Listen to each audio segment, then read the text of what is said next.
Hello and welcome back to engVid with me, Benjamin, and special guest, Rich. That's right, 2 people, 1 video, 2 native speakers for the price of 1. Well, actually, it's free, isn't it? Because it's on YouTube. So what do you need to do if you find stuff useful? Subscribe. Now, what are you going to get in this video today? You are going to get authentic listening practice of a real-life conversation, at the end of which you'll be able to do the quiz to make sure that you've understood basic elements of the conversation. Rich has a fascinating sort of life-work experience that he's going to be sharing to do with coming from the UK and coming and working in North America. And also because he's moved to Canada, he's had to do the IELTS test. So we'll be hearing first-hand experience of a native speaker of English who has had to do the IELTS and how he found that. So, Rich, tell us, whereabouts are you from in the UK? I am from a county called Essex, which is just northeast of London. So grew up there until I was 17 years old. Went to university in Brighton. About sort of 50 miles south of London. Okay. Went to study English and linguistics in Brighton for 3 years. Stayed there for another 7. So was in Brighton for roughly a decade before coming here to Canada. So lots of people, when they go and visit the UK, tend to go to London and not many other places outside of that. That's true, yeah. Would you recommend a little sort of jaunt down on the train down to Brighton? Yeah, Brighton's a beautiful city. It's quite easy to get to from London. You can take a train within about 45 minutes from London to get down to Brighton. Fantastic nightlife, great restaurants, great people. There's a beach there. It doesn't have sand. It has pebbles, which is not quite the same experience, but yeah, it's a great city. I hold Brighton in a very special place in my heart. And it was there that you started your professional career as working in sales? Yeah. I had a few different jobs coming out of university. I worked in a bar for a few years, as most people do. That bar was next door to an office space. A lot of the people from that office used to come and drink in the bar. I got into a conversation with one of the managing directors in the patio, having a cigarette break. They were having a conversation about English and semantics, which I'd just written my dissertation about. So I joined in a conversation with those guys. They asked me for a resume. And then about 3 or 4 weeks later, I had a job, fairly entry-level job, and was there for some time. Ended up working for a different company just down the street, kind of a small software company, software as a service company, quite niche in what they do, and that's the company that I've worked for now for 8 years. So that's interesting that you got one of your first jobs from a conversation, from your social skills and not being afraid to talk to someone outside of like a, purposeful conversation. Yeah, well, there's the old saying, right? It's not what you know, it's who you know. So it was a fairly unorthodox route into what I do. What I do now is kind of still loosely related to that very first job I had. So if I look back over the timeline of my career, I owe a lot of what I do now. I owe where I live now to one conversation in a patio in a bar over a cigarette break. Really. And where do you live now? I live here in Canada, in Toronto. I've been here for about 4 years, just coming up to 4 years. I still work for the same company. So I essentially relocated with the same business Okay. to help them grow right the way across North America. So you travel quite a lot for work? Lots of travel, lots of travel. I'm on a plane roughly every 10 days. Right. So it's a lot of travel to the US. Our clients and our target market tends to be membership-based organizations. So large trade organizations for engineers, for scientists, for mathematicians. So it's a very niche customer base. Okay. Most of those organizations are based in Washington, D.C., New York City, and Chicago. So a lot of travel to all three of those cities, all three of which are quite close to Toronto. They're all less than 2 hours on a plane. And how is life on the road? Do you, you were saying earlier that it's actually quite a lot of work, and although you sort of take pictures of monuments when you go past them, it's, most of the time you are working hard. Yeah, it's not as glamorous as it seems maybe in the movies or on Instagram. Mm-hmm. It's a lot of hotels, a lot of airports, a lot of meeting rooms. It is tiring. It's a lot of work, but it's fun as well. Mm-hmm. Like I've been lucky enough to see some of the most wonderful cities in the US. Boston, New York City, Chicago, DC. All these beautiful places. Often I don't get much time to see them as much as I'd like. So it's tiring. I think the thing that makes it time well spent for me is as a salesperson, I really value any face time I can have with a potential customer. I'd much rather sit down in front of someone like we are now versus have a phone call or speak on a kind of video conference or something like that. I don't think you can ever underestimate the value and the power of having a face-to-face conversation. Interesting. I'm going to take the conversation on a slightly different angle now. So how are you enjoying life in North America generally as opposed to back home? It's great, yeah. It's quite cold here. It was quite difficult for a British guy getting used to minus 30 degrees Celsius weather in the wintertime. But in general, I love Toronto. The city of Toronto is beautiful. Ontario as a province of Canada is stunning. We're just coming out of the fall season now, the autumn season, which is absolutely magnificent around here. Just to drive around Ontario and see the trees changing colour is stunning. Looks like something from a postcard. I'm a big sports fan, so yeah.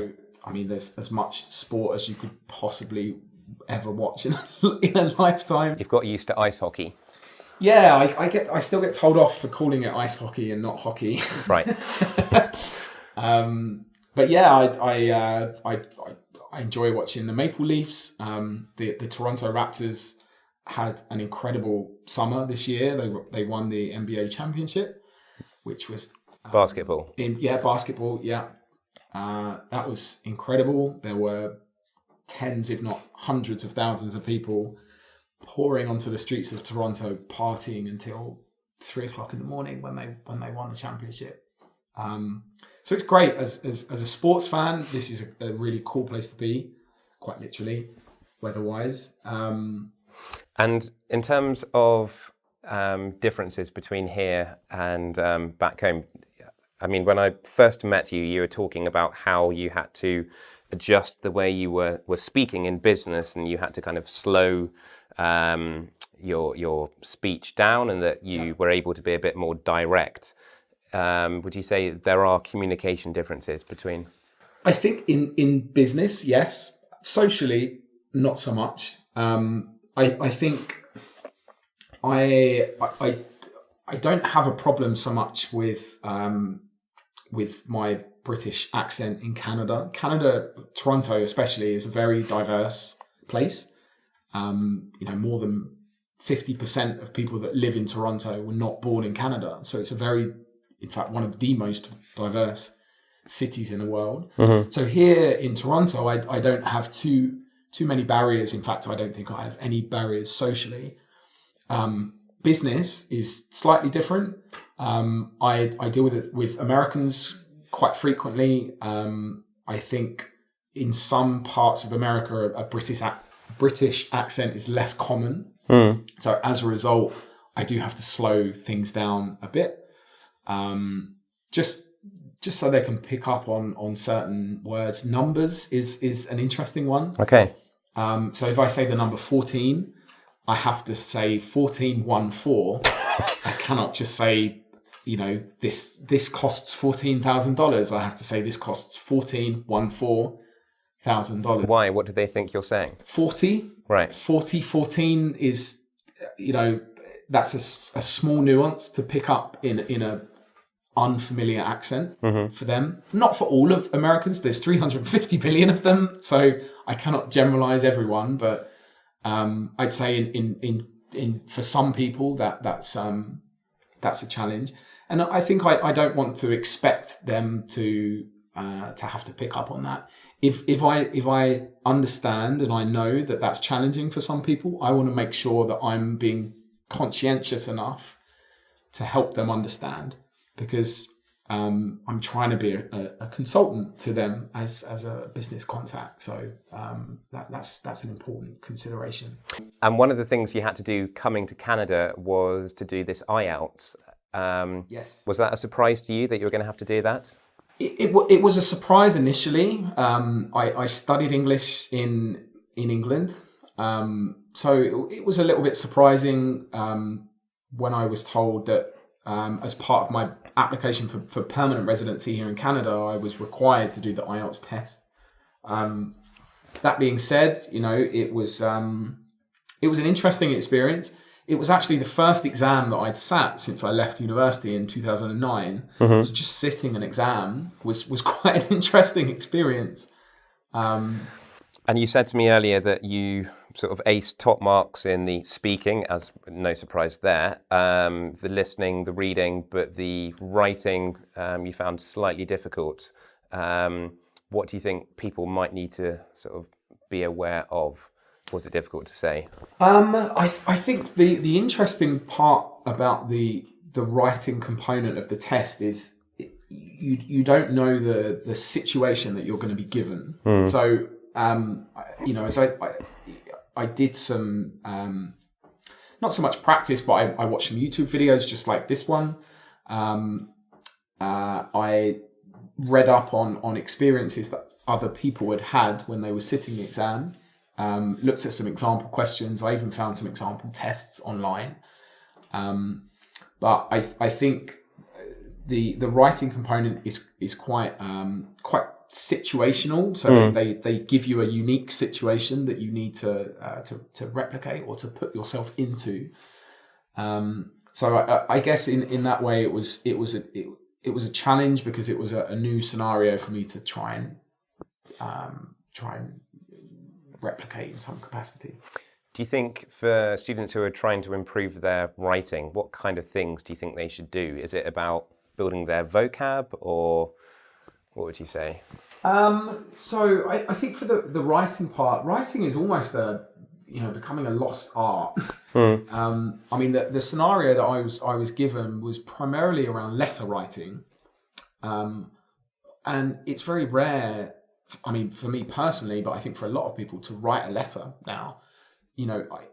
If I write a formal letter to someone, I have to Google the format of it. Where do I put the date? Do I say yours faithfully or yours sincerely, or things like this that I, even as an English graduate, I don't know.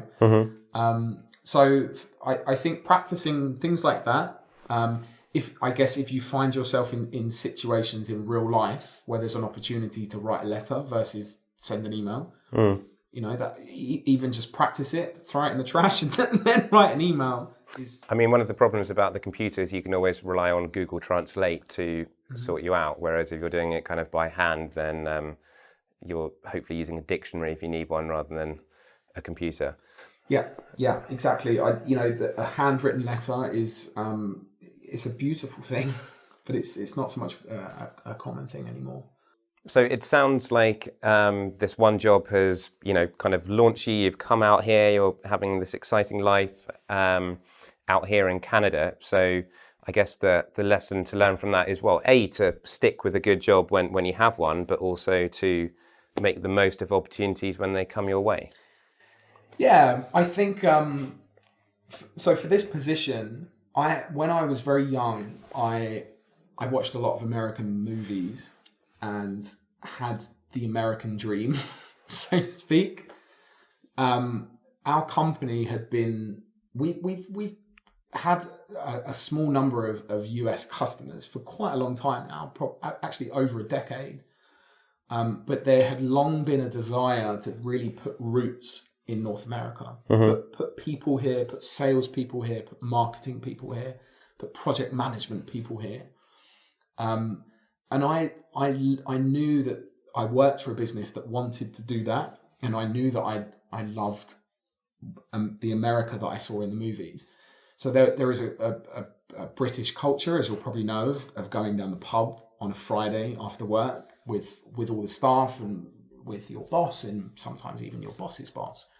That's always a good opportunity, or certainly was in my eyes, to wait until someone's had a couple of beers and then and then try and encourage them towards a certain decision. So I worked under a guy who was a sales director for the business at the time, and I would go down the pub every Friday, and I would prod him, and I would say, "Send me to America, send me to," and he'd go, "No, go away."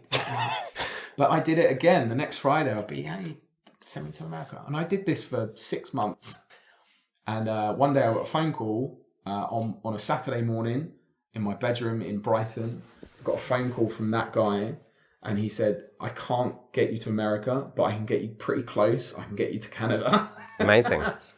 So I think it was, I mean, I guess the lesson I took from that I've taken into later life is, if there's something you want, you just got to keep running at it, almost to the point where you were a pest, until you can really push that through. And, this was a big dream for me. It's taught me a lot as a sales professional, as an individual as well. So, that's. But I think you've done it in an intelligent way. Like a lot of people sort of pack their bags and run off to places without kind of good plans in place. Like you kind of were very persistent. You knew that you kind of had to have a support mechanism behind you to make your American project a sustainable reality. So it sounds like you've done really well. It's been fun. It's been a good journey. One last question. So you still go back to the UK, and a thing close to your heart is your football team, which is the Hammers. Yes, West Ham United. Yeah. My dad's side of my family are from East London. He's a big West Ham United fan, so he used to take me to games when I was, this big. It's been a long and suffering journey as a West Ham fan. They have a reputation as being sometimes a little aggressive. They do. That goes long back to the 1980s of some of the worst times in English football for violence. It's a much more mature club than that these days. Unfortunately, the football hasn't got much better. Right. The violence has vastly improved and lessened, but the football hasn't improved at the same time. Prediction for the end of the season? Mid-table. Right. Yeah, I'd be fairly happy with anything between 7th and 10th. But to be honest, I'd just like to watch a game on television without wanting to cry at the end of it. right now. That's all I ask for. Well, I'm sure that's not the reaction our viewers are going to have at the end of this video. It's been absolutely fascinating to hear from you, Rich, and really, really generous of you to come out and share all your experience and worldly wisdom with the guys back home. So, big thank you to Rich. Yeah. Cheers. Thanks for having me. Cheers.